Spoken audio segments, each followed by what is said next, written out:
오늘 말씀을 통해서 한번 확인해 볼 건 뭐냐면요. 신실하신 하나님이에요. 신실하신 하나님. 여러분, 신실하신 하나님, 이 찬송가 가사에도 자꾸 등장하는 그런 내용인데, 신실하다는 건 뭐냐면 약속을 지키신 하나님, 그런 뜻이에요. 1차적으로는 뭐 다른 여러 가지로 설명할 수 있지만 성경에서는 하나님이 신실하시다 그럴 때는요, 변함이 없으시다는 거예요. 약속한 걸 반드시 지키신다, 그거예요. 여러분, 제가 아이들 기를 때 신실한 아빠가 되려고 굉장히 신경을 썼어요. 이때 신실한 건 뭐냐면 약속한 걸 반드시 지키는 아빠. 그래야 된다고 제가 교육학 시간에 배웠거든요. 자녀 교육에 있어서 중요한 건 신실하게 부모가 비춰줘야 된다. 근데 하나님만큼 신실하지 못하잖아요, 우리가. 아이들에게 약속해도 능력이 없어서 못 지켜줄 때도 있어요. 근데 하나님은 어떤 하나님이냐면 전능하시기 때문에 우리에게 약속하신 것은 반드시 지키시는 분이시다, 그거예요. 다시 말하면 그래서 믿을 만한 분이다, 그런 뜻이에요. 여러분, 오늘 제가 제목을 야곱에게 하신 약속을 지키신 하나님 이렇게 정했는데, 제가 지난주에 설교하면서 그랬잖아요. 베델로 올라간 야곱 가정을 얘기하면서 하나님이 야곱에게 초심으로 돌아가라. 내가 널 처음 만났을 때로 돌아가서 어떻게 일이 시작됐는지 한번 생각해보고, 그리고 그때 하나님께서 야곱에게 약속하신 것이 있었어요.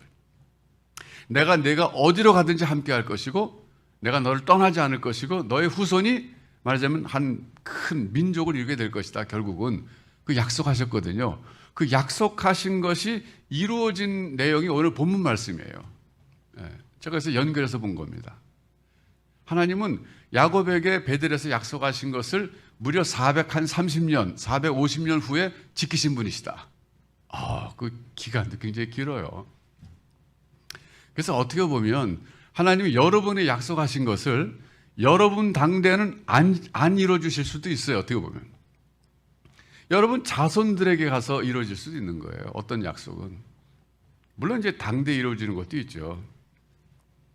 그래서 오늘은 이제 시내산 언약인데요. 사실은 시내산 언약 맺는 과정에서 우리가 이걸 시내산 언약이다 이렇게 보지 말고 베델에서 하나님이 야곱에게 하신 그 약속을 지키시는 하나님이다. 이런 관점에서 오늘 본문을 볼 필요가 있어요. 신실하신 하나님. 야곱과의 언약은 한 개인과 맺은 언약이라면 지금 이스라엘과 맺는 언약은 한 민족과 맺는 언약입니다. 규모가 틀려요. 그렇지만 하나님이 야곱에게 하신 약속, 그리고 그 전에 아브라함과 이삭에게 하신 약속을 오늘 이루시는 것이 시내산 언약입니다. 근데 시내산 언약의 내용은 여기 오늘 본문에 나오지만은 뭐 간단합니다. 내가 너를 거룩한 제사장 나라로 삼고 거룩한 백성으로 삼겠다, 그런 뜻이에요. 자, 그러면 제사장이 누굽니까? 제사장은 제사를 주관하는 사람이에요. 근데 제사를 주관하는 사람인데 뭐 옛날에 우리 한국에서도 제사를 드렸잖아요. 비가 안 올 때 특별히. 설렁탕의 유래를 또 그렇게 해석한 사람도 있더라고요. 선농단이라고 하는 곳에서 소를 잡아가지고서 하늘에 제사를 드리고 나서 그걸 끓여 먹은 게 설렁탕이 됐다는 거예요. 발음이 선농단이지만 설렁탕이 됐다. 이것도 한 설렁탕의 유래에 대한 한 가지 기원인데, 한 나라에서도 특별한 때는 말하자면 제사를 드렸거든요. 그런데 제사장은 뭐냐면 그 모든 제사를 주관하는 사람이에요. 그런데 그 제사가 제사장만을 위한 것이 아니라 사실은 백성들을 위한 그 제사입니다. 그러니까 여기서 제사장의 역할은 뭐냐면 백성들을 대신해서 신에게 제사를 주관하는 사람, 이런 뜻이에요. 그러니까 여기서 하나님이 이스라엘 민족을, 온 세상 모든 민족을 내가 다 창조했다. 이게 뭐예요? 소유권이 하나님에게 있다, 그런 뜻이에요. 모든 나라 백성들 전부 내 백성이다, 내 거다, 그런 뜻이에요. 그런데 그 중에서 유독 너희를 택해서 내가 제사장 나라로 그리고 거룩한 백성으로 선택하겠다. 이건 뭐냐면요, 다른 모든 사람들을 대신해서 내게 제사 드린 역할을 해라, 이런 뜻이에요. 그러니까 1차적으로는 종교적인 의례에 있어서 제사 드린 역할을 하라, 이런 것이지만 2차적으로 보다 더 심층적으로 볼 때는요, 모델 국가가 되라, 이런 뜻이에요. 모델 국가. 모델 국가가 되라고 하는 증거가 어디냐? 율법에 나타나는 거 보면 알 수 있어요. 율법. 여러분, 율법을요 세분화해서 생각해야 됩니다. 그냥 구약의 율법 그러면 하나지만은 사실은 율법을 세분화해서 들어보면요, 첫째 종교법이 있어요. 이건 제사법이잖아요. 번제는 어떻게 드려라, 화목제는 어떻게 드려라, 화제는 어떻게 드려라, 제사에 관한 그런 율법이 있고요. 그 다음에는 경제법이 있어요.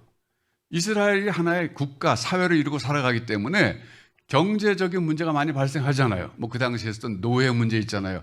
노예를 삼을 사람은 어떻게 삼아야 되고, 노예는 이렇게 대우해야 되고, 그리고 또 여러 가지 또 거래법도 있잖아요. 남에게 손해를 끼쳤으면 어떻게 해야 되고, 경제에 관한 법들이 또 쫙 있어요.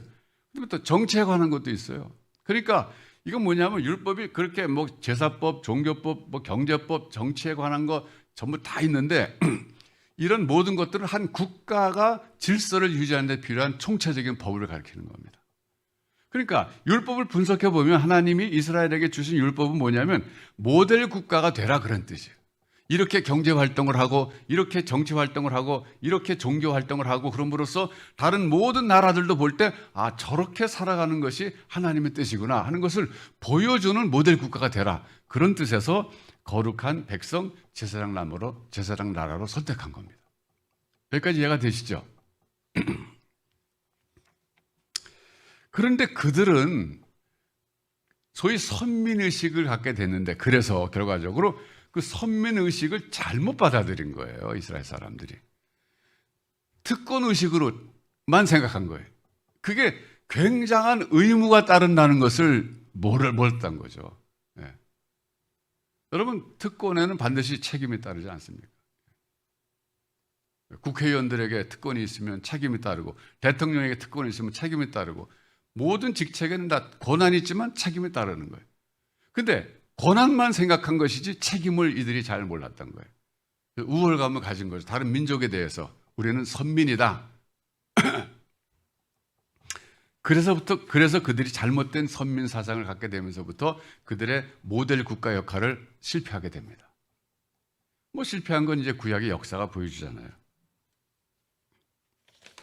그래서 생겨난 것이 사실은 새로운 이스라엘인 오늘날의 교회라는 거예요. 그렇게 연결이 되는 거예요. 그러니까 구약 시대에는 하나님이 이스라엘이라고 한 민족을 택해서 그렇게 거룩한 제사장으로, 거룩한 백성으로, 제사장 나라로 선택해서 모델 국가가 돼서 모든 나라 사람들이 보고 그렇게 따라오기를 기대하셨는데 그들이 실패했을 때 그럼 하나님이 거기서 끝난 거냐? 그게 아니라 이어가도록 하셨는데 새로운 공동체를 추리라는 것이 바로 교회라는 거예요. 그러니까 우리 예수님이 그러셨어요. 내가 내 교회를 이 반석 위에 세우겠다. 베드로의 신앙 고백을 듣고 그랬잖아요. 그러니까 예수님이 오셔서 하신 일이 뭐냐면요. 새로운 이스라엘의 공동체를 만드신 거예요. 그게 바로 교회라는 거예요. 그래서 베드로가 신앙 고백한 그 토대, 그러니까 베드로 위에가 아니라 베드로가 주는 그리스도시요 살아계신 하나님의 아들입니다. 이 신앙 고백 위에다가 내가 My Church, 내 교회를 세우겠다 그랬거든요. 여러분 교회는요 주님의 교회예요. 저기 어디 서울에 저 주님의 교회 있지만 그 교회만 주님의 교회가 아니라 모든 교회가 주님의 교회예요. 제가 목회자가 되면서 결심한 게 뭐냐면 절대 교회를 내 교회라고 생각하지 않겠다는 거예요. 사실은 여러분 제가 다윗교회 처음부터 시작했잖아요. 여러분 아무도 없을 때 제가 다윗교회 이름도 짓고 다 시작했는데 사람들에게 다윗교회는 내 교회입니다. 이렇게 말할 수 있잖아요. 어떤 점에서는. 근데 제 머릿속에는요. 그런 의식이 0.1%도 없어요. 교회는요. 주님의 교회예요. 내가 내 교회를 주님이 했잖아요. 내가 내 교회 My Church라 그랬다고. 이 반석에 세우겠다. 베드로의 신앙 고백이에요. 그래서 그게 뭐냐면 그냥 단순한 교회라는 하는 종교적인 집단 만들겠다는 게 아니라 새로운 이스라엘을 만들겠다 그런 뜻이에요. 이 새로운 이스라엘의 특징은 뭐냐면 하나의 민족으로만 구성된 나라가 아니라는 거예요. 온 세계 모든 이방인들로 치부됐던 그 모든 나라 사람들의 총집합체, 물론 거기엔 유대인도 포함되지만 이런 사람들로 구성된 새로운 이스라엘이 바로 교회다 그런 뜻이에요. 그러면 여러분 교회 사명이 뭐겠어요? 구약의 이스라엘이 하나님을 보여주는 것이었거든요. 왜? 어떻게 해서? 율법대로 삶으로써 율법대로 나라가 움직여지고 율법대로 경제가 움직여지고 율법대로 정치가 이루어지고 그럴 때 하나님의 존재가 드러나잖아요. 그 나라를 볼 때. 오늘날 교회 사명도 똑같은 거예요. 사람들이 교회를 볼 때 하나님이 드러나야 되는 거예요. 저기에 보니까 정말 하나님이 살아계시다. 하나님이 살아계신 공동체구나. 그런 특징이 나타나야 된다. 그런 얘기예요. 여러분, 그 나라마다 그 어떤 그 특징이 있잖아요. 일본 사람들은 어때요? 좀 조용하지만 그 국화와 그 칼로 이렇게 상징되잖아요. 국화는 굉장히 조용하지만 정적이지만 칼은 아주 날카롭잖아요. 두 가지 양면성이 다 있는 거죠. 전에 엊그저께 누구랑 얘기하다가 미국에 대한 얘기를 하게 됐는데, 미국이라는 나라 특징은 어떤 것 같아요? 뭐 여러 가지로 말할 수 있지만 여행 가보면 말이죠. 여행 가보면, 외국 가보면 저게 지금 유럽 사람인지 미국 사람인지 한눈에 알아볼 수 있어요. 예. 유럽 사람들은요, 옷도 제대로 잘 입고 다녀요. 예. 캐주얼하게 입지만 그래도 제대로 입는데, 미국 사람들은 뭐 반바지에 스레바에 마음대로 입고 다니면서 중요한 건 뭐냐면 제일 떠든다는 거예요. 어디 가나 막 떠드는 사람은 세계 두 나라예요. 중국과 미국이에요. 중국 사람은 아무나 보고 중국말 하잖아요. 그냥. 그 중국말 못하는 거 이상하게 생각해. 미국 사람이 그래. 미국 사람이요, 외국어 잘 못해요. 영어밖에 못해요, 사실은. 외국어 배울 필요성을 못 느낀다고요. 예, 그게 나라 특징이 있어요. 한국 사람들은 뭐 특징이 뭐예요? 어디 가나 고스톱 하잖아요. 공항에서도 하고, 여행 가서도 하고, 여행 가서 버스 타고 가다가도 하고, 누가 그러더라고, 고스톱 한다고. 그러니까 다 특징이 있는데, 그럼 교회 특징이 뭐예요? 어떻게 해야 하나님의 공동체라는 거, 예수님이 새로 세우신 하나님의 새로운 공동체라는 것을 보여줄 수 있는 한 가지 특징을 꼽으라 그러면 뭐겠어요? 그건요, 진부한 얘기 같지만 예수님 말씀하셨어요. 너희가 서로 사랑하면 그랬어요. 이 모든 사람들이 너희가 내 제자인 줄 알리라 그랬어요. 여러분, 이거 오늘 우리에게는 정말 중요한 메시지예요. 너희가 나가서 나를 증거하면 그러지 않았어요. 너희가 나가서 전도하면 그러지 않았어요. 너희가 서로 사랑하면 이로써 모든 사람이 너희가 내 제자인 줄 알리라 그러셨어요. 이거는요, 새로운 이스라엘은 교회의 특징이 뭐냐면 서로 사랑하는 것이 되어야 된다는 거예요. 왜 그래요? 지금 모든 나라를 보세요. 서로 사랑하지 못해서 싸움이 생기는 거잖아요. 뭐 그게 겉으로는 경제 문제고 뭐 중국 같은 거 지금 전력난 문제고 뭐 여러 가지 문제가 다 있지만은, 그러나 그거는 하나의 그 표면적인 이유고, 정말 사람들이 행복하게 살아가지 못한 이유는요, 서로 사랑하지 못하기 때문에 생기는 문제들이에요. 가정도 그렇고 직장도 그렇고 어느 공동체들 간에 사람들이 거기서 속해 살면서도 행복하지 못한 것은 서로 사랑하지 못하기 때문에 그런 거예요. 그러니까 하나님이 교회를 세우시고 지금 예수님이 말씀하신 게 뭐냐면, 너희가 내 제자인 것이 드러나는 방법이 뭔지 아느냐? 나가서 나를 전도하면 사람들이 예수님 제자구나, 이런 게 아니라 너희가 서로 사랑하면 그랬어요. 네. 그러니까 한마디로 말하면 교회는 서로 사랑하는 그 모습을 보여주어야만 하나님의 공동체, 예수님의 공동체라는 것을 세상에 보여줄 수 있다, 그런 얘기예요. 전에 제가 얘기 들으니까요, 어떤 목사님이 서로 사랑하라는 설교를요 한 주 했대요. 근데 그 다음 주에 또 똑같은 본문 갖고 또 똑같은 설교를 했대. 서로 사랑하라고. 세 번째 주일에도 또 했대요. 이 교인들도 대단해요. 그래도 그걸 참고 계속 듣잖아요. 무려 30번을 했대요. 그때쯤 돼서 교인들이 말했대. 목사님 이제 그만 다른 거 좀 하시죠. 그랬더니 목사님이 뭐라 그랬냐면, 아직도 서로 사랑 안 해서 계속 합니다. 그랬다는 거예요.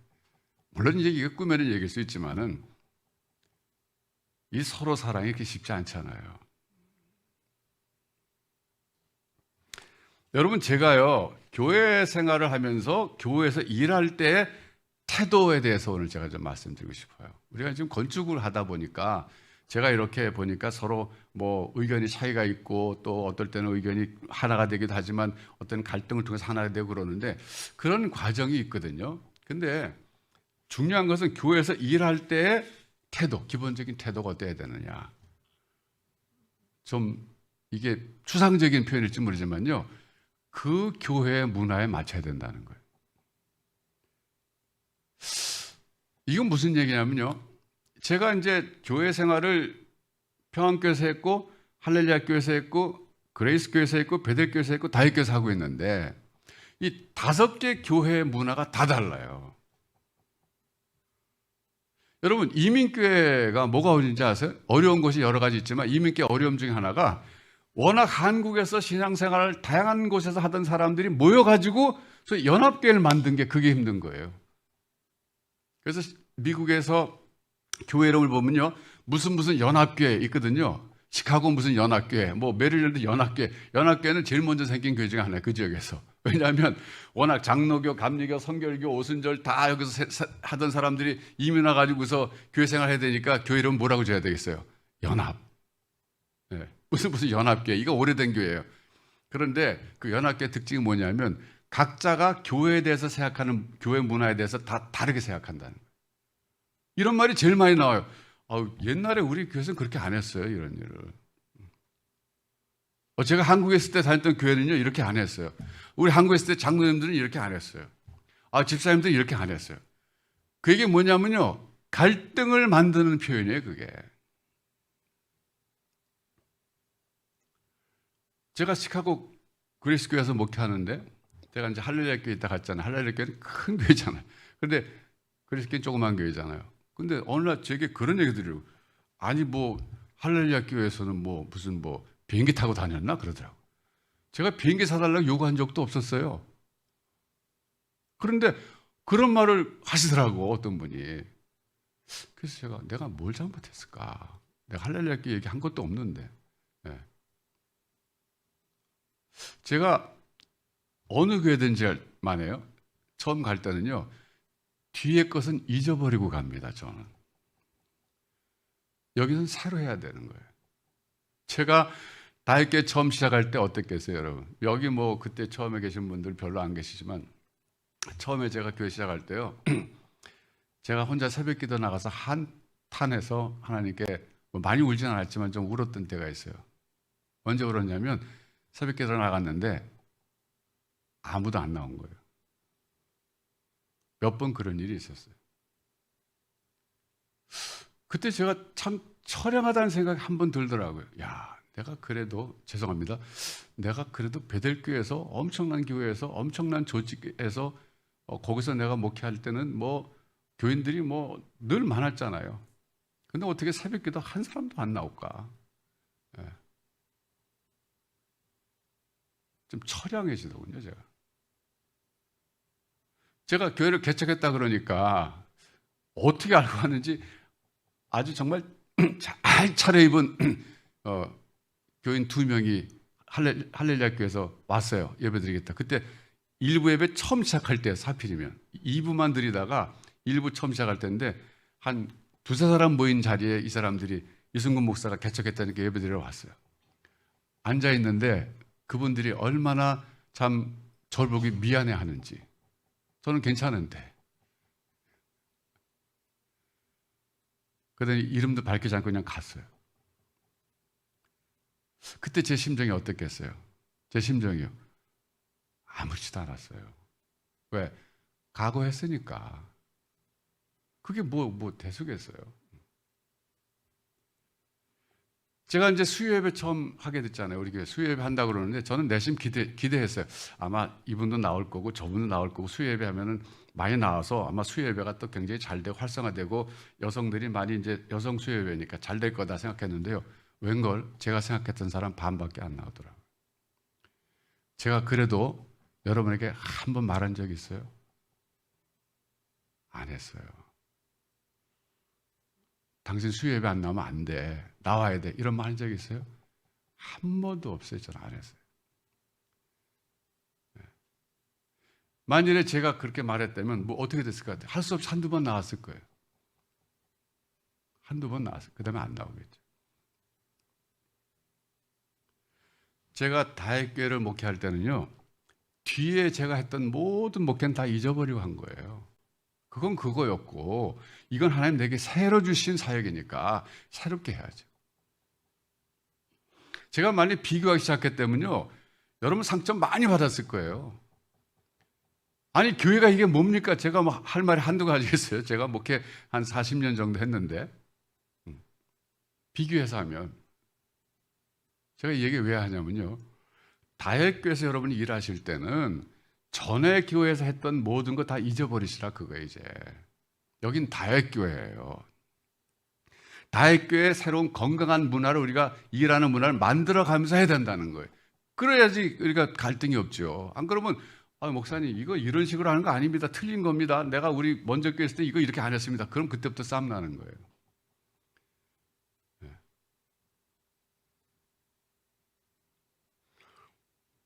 전에 75년도인가 그때요. 인천에 로고스 배가 들어왔어요. 로고스 배는 이제 복음 전하는 배거든요. 제가 대학생 때인데 갔어요. 인천까지. 뭐 그때 참 그런 배가 들어왔으니까 굉장히 참 신기하잖아요. 갔는데 세계 여러 나라에서 승선한 그런 선원들이 전부 크리스찬들인데 이 사람들이 배를 타고 다니면서 한국에 정박해서 한 달 정도, 2달 있으면서 그 지역을 전도하는 서울까지 왔었어요. 그분들이. 그래서 제가 거기 갔는데 그런 얘기를 들었어요. 거기 한국 사람들도 나중에 이제 승선해서 탔는데 어떤 한국 사람이 거기에 이제 그 멤버가 되고 들어가서 탔는데 처음에 한 일이 뭐냐면 부엌 들어가서 설거지하는 일이었대요.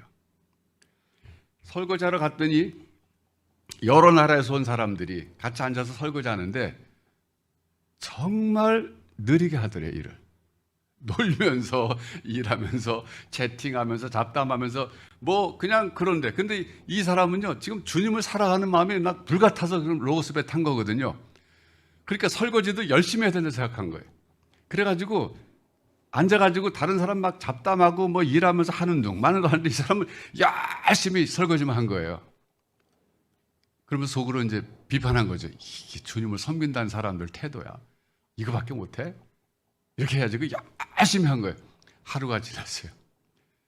이틀째도 열심히 했어요. 사람들이 말 붙여도 말도 안 하는 거예요. 그냥 열심히 설거지 해야 되니까 열심히 주님 사랑하는 마음으로. 그렇게 한 사흘을 했어요, 이분이. 그런데 사흘째 되는 날 마지막 날 폭발한 거예요. 다른 사람들은 막 채팅하면서 놀면서 이렇게 하고 있는데 이 사람이 갑자기 열심히 하다 벌떡 일어나더니 뭐라 그러냐면 다 나가! 내가 할 거야. 다 쫓아낸 거예요. 그래서 그 문제가 됐어요. 그래서 거기서 회의해가지고 참 안 됐지만 그 한국 사람을 쫓아냈어요.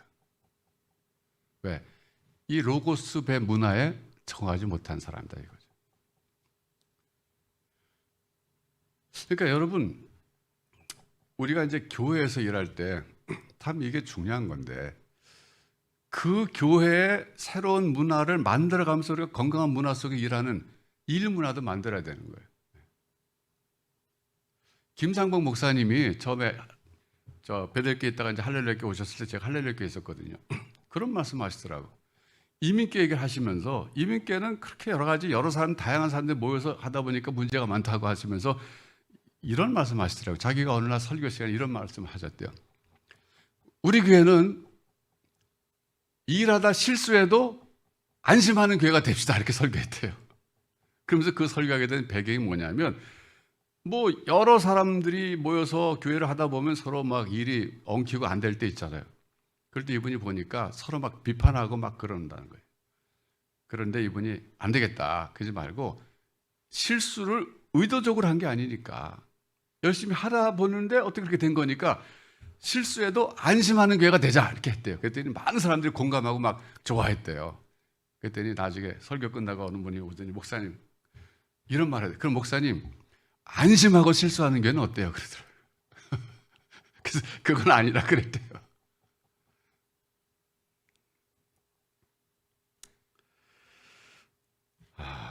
여러분 교회 봉사는요 자원봉사입니다. 그 자원봉사에 대한 책을 제가 읽어봤어요. 자원봉사의 장점이 뭐고 단점이 뭐냐? 자원봉사의 장점은요 자발성이라는 거예요. 자발성. 내가 좋아서 하는 거예요. 그러니까 교회 일하는 건 참 재밌어요. 자기가 돈을 받으면서 하는 게 아니라 헌금을 하면서 하는 거예요. 이게. 네. 그런데 만일에 지금 교회에서 맡은 일들을 여러분들이 교회에서 이제 월급 줄 때니 하라 그러면 안 할 사람 반 이상 더 나올 거야. 아니 난 돈 받고는 그 일 안 해. 그렇게. 네. 자발성이 이것이 장점인데 반면에 약점이 뭐냐면 구속력이 없다는 거예요. 교회를 하는데 교회에서 뭐 당에서 결정해서 뭐 집사 이거 좀 해주세요. 예, 했는데 일을 안 되는 거예요. 안 하기도 하고. 그럼 그분을 어떻게 하겠어요? 구속력이 없어요. 직장 같으면 파이어 그럴 수 있잖아요. 그래서 파이어 그러면 잘 됐다 그러고 또 당겨가고 그러잖아요. 구속력이 없다.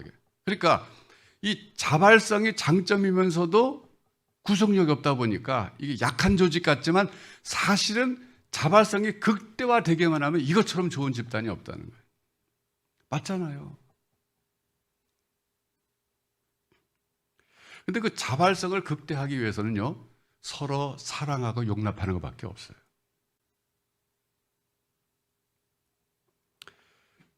그래서 성경에서는요, 서로 사랑하라, 서로란 말을 굉장히 많이 쓰고 있어요.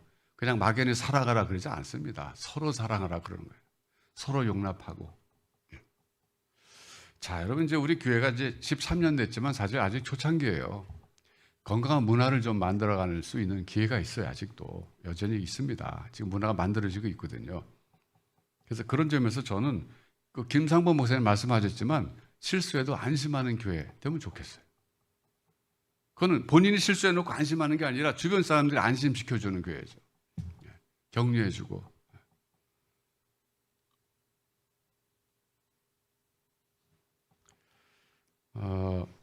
여러분이 속한 가정도 마찬가지고 직장도 마찬가지고 이제 여러분 생각해 보세요. 여러분 속한 공동체가 있잖아요. 교회 말고 가정도 있고 뭐 직장도 있고 뭐 학교도 있을 수 있고 그런데 그 공동체의 특징이 뭔가 한번 생각해 보세요. 하나님이 기대하시는 것은요, 서로 사랑하는 공동체가 되는 거예요. 어떤 공동체든지 마찬가지예요. 그게 경제적인 이익을 추구하는 집단이 할지라도 서로 사랑하는 공동체로서 그 일을 하라 그런 거예요. 그게 하나님의 기본적인 마음이에요. 그러니까 여러분이 속한 가정과 여러분이 속한 직장과 여러분이 속한 어떤 공동체가 사람들이 볼 때 저긴 참 사랑 있는 곳이다. 그렇게 느껴지도록 만들어야 될 책임이 여러분에게 있다. 그런 얘기예요.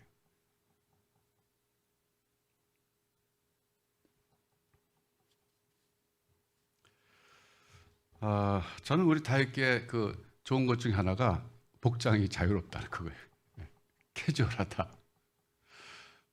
전에 어떤 분이 그랬어요. 우리 교회 처음 나오신 분인데, 이 교회는 너무 복장이 자유스러운 것 같아요. 그러더라고요. 그래서 저는 그때 보니까, 정말 자유스럽네. 저는, 한 번은 제가 미국에서 그 벨 킴이라고 아마 여러분 기억나신 분 아실 텐데, 존 킴이라고 이제, 선교사님 왔다 갔어요. 그분이 제가 설교 부탁했더니, 설교 오기 전에 우리 교회를 파악하기 위해서 홈페이지 들어가서 이렇게 다 봤어요. 복장이 넥타이 맨 사람은 저하고 한 사람밖에 없더래요. 그 자기도 안심하고 넥타이 안 메고 왔다 그러더라고요. 근데 저는 그걸요 의식도 못했어요. 근데 그것도 하나의 문화예요. 제가 미국에 처음 갔을 때, 시카고에 갔을 때 이제 거기 윌로우 크릭 교회를 방문했어요. 너무 유명한 교회니까 갔더니 저는 이제 주일에 하던 대로 양복 잘 입고 갔죠. 갔더니 양복 입은 사람 저밖에 없더라고요. 얼마나 불편하든지 양복 입은 게. 거기 미국의 중산층들이 다니는 교회인데 뭐 직장 다닐 때는 요즘 이제 안 그렇지만 그때만 해도 뭐 넥타이 메고 이제 다녀야 되는데 주일날만큼 안 메고 싶은 거예요. 그래서 보니까 교회가 몇천 명이 모이는데 양복 넥타이 맨 사람이 없는 거예요. 그게 문화인 거예요. 그런데 만일에 이런 사람이 있다고 가정해 보세요. 하나님께 예배드릴 땐 반드시 넥타이 메고 정장해야지. 이런 사람이 그게 갔다가는요, 그게 못 다녀 시험들 가는 거예요. 그러니까 본질적인 게 중요한 거고 지엽적인 것 갖고 서로 갈등하면 안 된다는 거예요. 여러분 이제 우리가 이제 건축을 새롭게 새로운 마음으로 출발해야 되기 때문에 건축 하여튼 조직도 새로 좀 다듬고 보완할 거 보완하고 이제 해 나가야 되는데 제가 부탁드리는 겁니다. 이제 우리가 건축은 사실 처음 해보는 거잖아요. 근데 어렵긴 어렵더군요. 저도 해보니까 어려워요. 정말 이게 쉽지 않아요. 그런데 이걸 오히려 잘 해나가면 우리 교회가 진정한 주님의 에클레시아가 될 수 있다. 저는 그렇게 기대를 해요. 오히려 희망을 걸어요. 이게 훈련이에요, 우리가. 여러분, 교회 문화는요, 서로 사랑하고 용납하는 문화는 어느 한두 사람의 노력만 되는 거 아니에요. 우리가 다 그런 같은 정신을 가지고, 우리 교회는 그게 특징이 돼야 돼. 서로 사랑하고 격려하는 그런 용납하는 공동체가 돼야 돼. 이런 목표를 가지고 정신 갖고 해나가도 쉽지 않은 거예요. 그렇지만 될 수 있어요. 그래서 제가 부탁드린 건 뭐냐면요, 교회를 하다가 뭐가 잘 안 됐어요. 그런데 여러분, 그 일을 맡은 사람들에 대해서 너무 블레임하지 마세요. 스스로도 알아요. 스스로도 알아요. 굉장히 시리에 빠져 있다고요. 근데 자꾸 옆에서 뭐라 그러면 더 힘들어요. 오히려 격려해 줘야 돼요. 서로 사랑하고 용납하는 공동체. 이게 주님 말씀하신 거예요. 너희가 서로 사랑하면, 그랬어요. 너희가 서로 사랑하면 세상 사람들이 너희가 내 제자인 줄 안다. 아니, 교회하고 다른 공동체하고 차이점이 있어야지 교회 나올 거 아니에요, 사람들이. 그 특징이 뭐냐면 서로 사랑하면이라는 거예요. 성경에서 말하는 사랑은요, 굉장히 의지적입니다. 감정적인 게 아니에요. 고린도전서에서 나오잖아요. 사랑을 오래 참고 오래 견디느라 끝나잖아요. 오래 참고 견디는 게 사랑이라는 거예요. 이 의지적인 거잖아요. 자, 여러분, 우리 새로운 마음으로 좀 새롭게 시작하십시다. 이제 13년밖에 안 된 교회예요, 사실은. 오래된 것 같지만 이제 막 유아기를 벗어나서 뭔가 이제 청소년기 들어갈 쯤 됐다고 볼까? 그런 단계에 있습니다. 그러니까 우리가 그런 점에서 서로 사랑하는 교회. 이스라엘이 실패했지만 새로운 공동체로서 예수님이 이 땅에 하나님의 교회, 예수님의 교회를 세우셨는데 여기에 기대하시는 것이 서로 사랑하는 모습을 보여주면 그 속에서 하나님이 보인다 그거예요. 그냥 그렇게만 해도 전도가 된다 이거예요. 여러분 열심히 나가서 전도하지 않아도 다윗교회는 서로 사랑해. 왜? 하나님 사랑하라 그랬는데 그 명령을 지키고 있어. 저기는 정말 좋은 공동체야. 그럴 때 하나님이 보이는 것이고 그냥 사람들이 오게 돼 있는 거예요. 그렇기 때문에 우리 교회는 이제 새로운 차원에서 한번 출발해 보십시다. 그리고 여러분 가정에도 한번 적용해 보세요. 여러분 가정의 특징이 뭐예요? 서로 사랑하고 용납하고 세워주는 것이 특징이 되어야 하나님이 기대하시는 가정의 모습을 이루시는 겁니다. 여러분 직장의 특징이 뭐예요? 경쟁적이고 옆 사람과도 경쟁적이고 막 그냥 오직 일만 이루려고 나가는 그런 공동체 직장이라면 그거는 중요한 걸 놓친 거예요. 그러면서도 서로 사랑하는 모습을 여러분들로 인해서 여러분 직장에 그게 생겨야 됩니다. 그게 빛과 소금 역할을 감당하는 거예요, 여러분. 여러분이 속한 공동체가 어떤 것이든 간에 특징이 서로 사랑하는 것이어야 됩니다. 그 일의 중심에 여러분들이 서시기 바라요. 그래서 여러분이 속한 공동체가 변화되는데 하나님 여러분들 주역으로 쓰시기를 소원합니다. 우리 교회가 서로 사랑하는 교회로서의 모델 교회, 그런 교회가 되도록 우리가 다 같이 헌신하고 나아가십시다. 기도하겠습니다.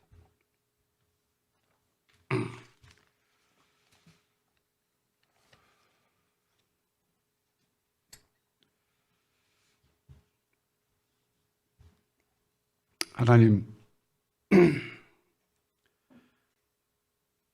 주님께서 내 교회를 세우시겠다고 말씀하셨고 또 그 교회의 특징은 서로 사랑하는 것이어야 된다고 말씀하셨습니다.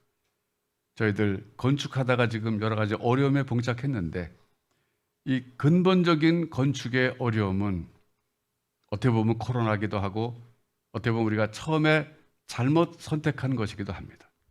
하나님, 그렇지만 그럼에도 불구하고 지금까지 이끌어 주신 거 감사합니다. 저희들 서로 격려하면서 끝까지 이 예배당을 잘 지어서 하나님께 헌당할 뿐만 아니라 우리에게 주신 사명을 감당하는 그런 기관으로서 건물로서 쓰임받도록 은총을 베풀어 주시옵소서.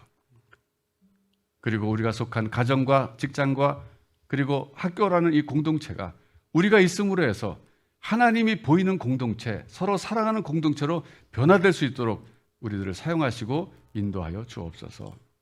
예수님의 이름으로 기도하옵나이다. 아멘.